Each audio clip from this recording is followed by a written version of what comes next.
साल 1919 में अंग्रेजों ने भारत में रोलेट एक्ट लागू कर दिया था, जिसके तहत वो बिना किसी मुकदमे के किसी को भी गिरफ्तार कर सकते थे।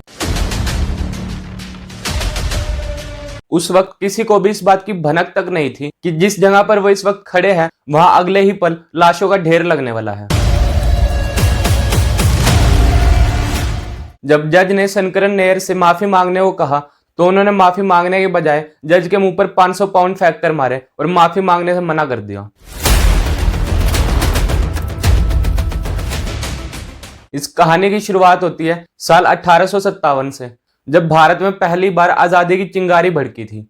ये वो साल था जब भारत में पहली बार आजादी के लिए लड़ाई लड़ी गई थी और इस लड़ाई की शुरुआत भी अंग्रेजों की सेना में काम करने वाले भारतीयों ने ही की थी। दरअसल सभी सैनिकों के बीच ये अफवाह फैल चुकी थी कि ब्रिटिश सरकार जो सैनिकों को बंदूक में डलने वाले गोलियों के पैकेट्स देते हैं वो गाय और सूअर के मांस से बनाए जाते हैं, जिसके चलते सभी सैनिकों में काफी गुस्सा बढ़ गया और उन्होंने अंग्रेजों के खिलाफ जंग शुरू कर दी। और देखते ही देखते पूरे देश भर से अंग्रेजों के खिलाफ काफी विरोध उठने लगा था। और ठीक इसी साल केरला के एक छोटे से गांव में एक ऐसे बच्चे का जन्म होता है जो आगे चलकर ब्रिटिश सरकार की नींव हिलाने वाला था, चतुर शंकरन नायर।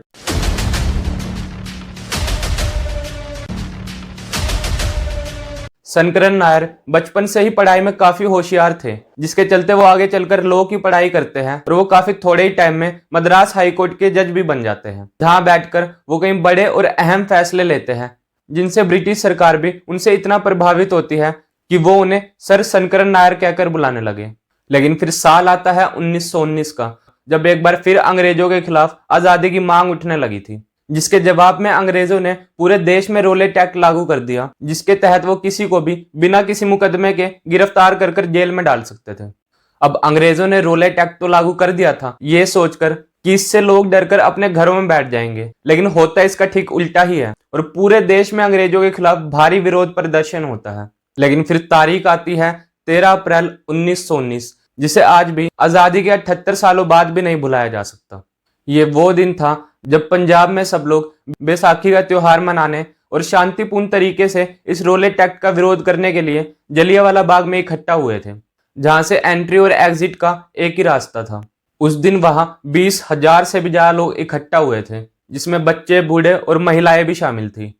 लेकिन इसके कुछ ही देर बाद जनरल डायर वहां अपने सैनिकों के साथ पहुंचता है और जलियांवाले बाग की एंट्री को ब्लॉक कर सभी लोगों को चारों तरफ से घेर लेता है। जनरल डायर बिना कुछ सोचे समझे वहां ताबड़तोड़ गोलियां चलवा देता है और देखते ही देखते पूरा जलियांवाला बाग मुर्दा घर में तब्दील हो जाता है। लेकिन जनरल डायर यहाँ भी नहीं रुकता, बल्कि वो वहां पड़ी लाशों पर भी गोलियां चलवाने लगता है, ताकि अगर कोई उन लाशों के बीच छुपकर जिंदा बचने की कोशिश करे तो वो उनकी भी हत्या कर सके। लेकिन फिर कुछ देर बाद फाइनली जनरल डायर को रुकना पड़ता है, क्योंकि उनकी गोलियां खत्म हो चुकी थी। ये इंसिडेंट इतना भयानक था कि उन दीवारों पर आज भी उन गोलियों के निशान मौजूद है, जिन्हें देखकर आपकी रूह कांप जाए। लेकिन इतने बड़े इंसिडेंट के बाद भी जनरल डायर पर कोई बड़ा एक्शन नहीं होता, बल्कि ब्रिटिश अखबारों में तो उन्हें एक हीरो की तरह दिखाने की कोशिश की जाती है। लेकिन इंडिया में उसका काफी विरोध हो रहा था और इसके कुछ टाइम बाद वो इंडिया छोड़कर वापस ब्रिटेन चला जाता है। अब इस पूरे मामले से मशहूर वकील शंकरन नायर भी काफी गुस्सा होते हैं, जिसके चलते वो पहले तो अपने पद से इस्तीफा देते हैं और फिर साल 1922 में गांधी एंड आर्ची नाम की एक ऐसी किताब लिखते हैं जिसमें उन्होंने ब्रिटिश सरकार की कड़ी निंदा करते हुए जनरल डायर और माइकल डायर को एक हत्यारा बताया और पूरी दुनिया के सामने ब्रिटिश सरकार की पोल खोलकर रख दी। अब जनरल डायर को तो दुनिया पहले से ही दोषी मानती थी, लेकिन इस किताब के बाद से माइकल डायर को भी अपनी बदनामी का डर सताने लगा था, जिसके चलते उन्होंने शंकरन नायर के खिलाफ मानहानि का मुकदमा दर्ज कर दिया। अब जब लंदन की अदालत में एक केस चलता है तो एक तरफ माइकल डायर खड़ा होता है, जिसके पीछे अंग्रेजों का सपोर्ट था, तो वहीं दूसरी तरफ शंकरन नायर खड़े होते हैं, जिनके पास सच बोलने का जिगरा था। ये उस वक्त का सबसे लंबा चलने वाला केस था, जो पूरे 5.5 हफ्ते तक चलता है। और इस केस की चर्चा चारों तरफ इतनी ज्यादा हो रही थी कि बीकानेर के राजा गंगा सिंह भी स्पेशली भारत से लंदन गए थे इस केस की प्रोसीडिंग सुनने के लिए। हालांकि केस के पहले ही दिन ये साफ हो चुका था कि जज का फैसला शंकरन नायर के खिलाफ ही आने वाला है, क्योंकि जज पहले से ही पक्षपाती था और दूसरा ये कि माइकल डायर को कोर्ट में ऐसे पेश किया गया कि मानो वो कोई हीरो हो। अब 5.5 हफ्तों तक केस चलने के बाद भी वही हुआ जिसका सबको डर था। जज ने शंकरन नायर को ही दोषी मानते हुए उन्हें 2 ऑप्शन दिए। पहला तो ये कि वो माइकल डायर से माफी मांग ले, या फिर दूसरा ये कि वो उन्हें 500 पाउंड का जुर्माना भरे।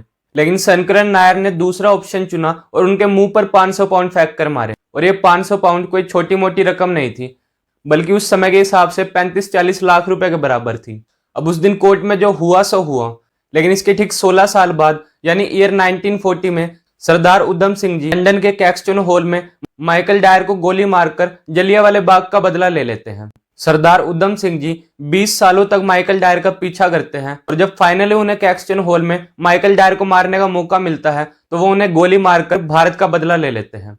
तो ये थी कहानी चतुर शंकरन नायर की और सरदार उधम सिंह जी की। आपको ये वीडियो कैसी लगी कमेंट सेक्शन में जरूर बताएं। Till then goodbye and thanks for watching.